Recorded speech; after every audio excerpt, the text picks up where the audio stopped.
پہلی اور دوسری عالمگیر جنگیں قومی سرمایہ داروں کے درمیان منڈیوں کے حصول کی جنگیں تھیں۔ اس وقت تک عالمی سرمایہ دار قوتیں باہمی اتحاد کی بجائے آپس میں دست و گریباں تھیں، لیکن جلد ہی اس کے مقابلے میں یہودی سرمایہ داروں نے اپنی نئی منصوبہ بندی شروع کر دی، جو عیسائی سرمایہ داروں کے مقابلے میں بہت زیادہ خطرناک تھی۔ دوسری جنگ عظیم کے بعد دنیا کے سرمایہ داروں نے یہودی سرپرستی کے اندر عالمی اتحاد قائم کر لیا اور سرمایہ داری کو باقاعدہ اداروں کی شکل میں منظم کر دیا۔ دوسری جنگ عظیم کے بعد عیسائی سرمایہ داروں کا دور ختم ہو گیا اور صہیونی سرمایہ داروں کا دور شروع ہو گیا، جسے نئے آبادیاتی نظام کا نام دیا گیا۔ نو آبادیاتی دور مختلف ممالک کے سرمایہ داروں کے درمیان جنگ و جدل کا دور تھا، مگر نئے نو آبادیاتی نظام میں دنیا بھر کے سرمایہ داروں نے ملٹی نیشنلز کمپنی اور بڑے بڑے کارٹلز قائم کر کے ایک عالمی اتحاد قائم کر لیا، اور اس کی سربراہی بڑے سرمایہ دار گروہوں کے قبضہ میں آ گئی، جن میں غالب گروہ یہودی سرمایہ داروں کا تھا۔ گویا نئے نو آبادیاتی نظام کے اندر عالمی سرمایہ داری کی قیادت عیسائی سرمایہ داروں کے ہاتھوں سے نکل کر یہودی سرمایہ داروں کے ہاتھوں میں منتقل ہوگی۔ اس سلسلہ میں دنیا سیاست کے اندر انقلاب فرانس 1799 ایک اہم موڑ کی حیثیت رکھتا ہے، جس نے یورپ بلکہ دنیا کی سیاست کا رخ تبدیل کرنے میں بہت اہم کردار ادا کیا۔ انقلاب فرانس سے پہلے یہودی یورپ کے اندر ایک شودر کا درجہ رکھتے تھے، اسے شہری حقوق حاصل نہیں تھے۔ انقلاب فرانس نے ان کی یہ مشکل حل کر دی۔ انقلاب فرانس کے فوری بعد 1791 میں یہودیوں کو فرانس میں برابر کا شہری تسلیم کر لیا گیا۔ انقلاب فرانس کو مثال بناتے ہوئے اس سے تھوڑے عرصے بعد یہودیوں کو تمام یورپی علاقوں میں برابر کا شہری تسلیم کر لیا گیا۔ برابر کا شہری تسلیم ہونے کے بعد یہودیوں کو یورپ کے اندر کھل کر کھیلنے کا موقع مل گیا۔ اب انہوں نے پہلے یورپ اور پھر امریکہ کو بنیاد بنا کر پوری دنیا کو اپنے معاشی اور سیاسی غلبہ میں لانے کی منظم منصوبہ بندی شروع کر دی۔ ویسے تو یہودی بہت پہلے سے یورپ کے اقتدار اور ایوانوں کے اندر گھس جانے میں کامیاب ہو چکا تھا، مگر پہلی اور دوسری جنگ عظیم نے عیسائی یورپ کا پورا معاشی، سیاسی اور سماجی ڈھانچہ تباہ کر کے رکھ دیا۔ دو عالمگیر جنگوں کے نتیجے میں بوڑھا یورپ اپنی توانائیاں کھو چکا تھا۔ اب دنیا میں یہودی شاطروں کو روکنے والا کوئی نہ تھا۔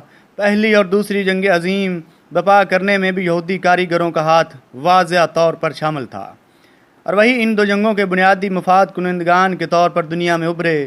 امریکہ اس ابھرتے ہوئے نئے سامراج کا نیا گھوڑا تھا، جس پر سوار ہو کر یہود نے جلد ہی پوری دنیا پر غلبہ حاصل کر لیا اور اپنی روایتی خرمستیاں شروع کر دیں۔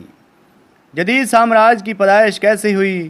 عالمی گاڈ فادر نے نہ صرف پوری دنیا کی معاشیت، سیاست اور سماجیات کو اپنے قبضہ میں لے رکھا تھا، بلکہ مختلف عالمی اداروں کے تہہ در تہہ نیٹ ورک کے ذریعے پوری دنیا کی شہ رگ میں اپنے خونی پنجے گاڑ رکھے ہیں، اور اپنے عالمی نیزہ بردار یعنی امریکہ اور یورپی حکومتوں اور عالمی اداروں کے پیچھے آرام سے بیٹھا تماشا دیکھ رہا ہے۔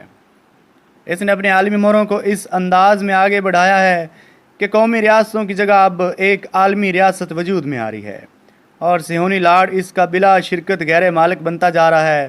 ملٹی نیشنل اور عالمی اداروں کا دباؤ اس حد تک بڑھ چکا ہے کہ بڑے سے بڑے 30 مارخان بھی اس کے سامنے ٹھہرنے کی جسارت نہیں کر پا رہے۔ فیس بک کا مسئلہ اس کی مثال موجود ہے، جس کے عالمی گاڈ فادر کی ہدایات پر عمل نہ کرنے کی پاداش میں ملٹی نیشنل نے فیس بک کے اشتہارات بند کروا دیے۔ اس کے نتیجے میں فیس بک کے مالک زکربرگ کو $27 ملین یومیہ کا نقصان اٹھانا پڑا۔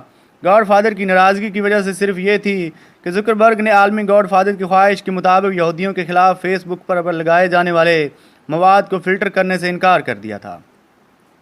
مارک زکربرگ نے اس کے حکم کی تعمیل سے اس بنا پر معذرت کی کہ لوگوں تک انفارمیشن کی صحیح رسائی ہونی چاہیے۔ گاڈ فادر نے تمام بڑی ملٹی نیشنل کو حکم جاری کر کے اس کے اشتہارات بند کروا دیے۔ عالمی گاڈ فادر کی حکمرانی کی یہ صرف ایک چھوٹی سی مثال ہے۔ مارک زکربرگ دنیا کا 5واں امیر ترین فرد شمار ہوتا ہے۔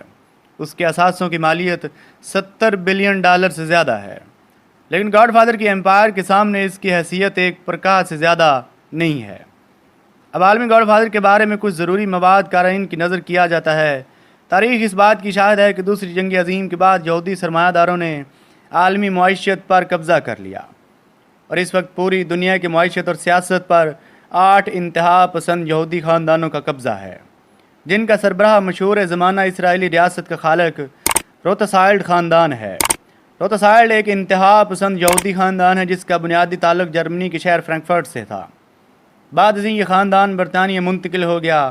اس کے خاندان کے افراد اس وقت یورپ اور امریکہ کے مختلف شہروں میں رہائش پذیر ہیں۔ اس کے نیچے 7 بڑے یہودی خاندان ہیں۔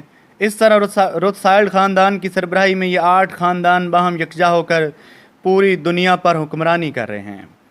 سرمایہ داری نظام کا سارا فساد انہی 8 خاندانوں کا پیدا کردہ ہے۔ یہ 8 خاندان پوری دنیا کی معیشت پر قابض ہیں اور ان کے نیچے کام کرنے والے عالمی نیٹ ورک کا نام عالمی اسٹیبلشمنٹ ہے۔ دنیا کے بڑے بینکوں نے سونے کے ذخائر، امریکی فیڈرل ریزرو، تیل کمپنیوں، خوراک کے ذخائر، زین پول اور عالمی تجارت پر اجارہ داری کے ایک طویل و عریض اور پر اسرار طریقے سے پھیلائے گئے عالمی جال کے ذریعے یہ 8 خاندان پوری دنیا کے سفید و سیاہ کے مالک بن بیٹھے ہیں۔ دنیا کا سارا مالیاتی نظام، اسلحہ ساز کمپنیاں، کرایہ کی فوجیں اور دیگر تمام کلیدی قسم کی دیو ہیکل ملٹی نیشنل کارپوریشنز انہی 8 خاندانوں کی مالیاتی اور سیاسی حکمت عملی کے تحت کام کر رہی ہیں۔ قرضوں کے ایک لامتناہی جال میں جکڑ کر ان 8 خاندانوں نے دنیا کے 7 ارب انسانوں کو اپنا یرغمال بنا رکھا ہے۔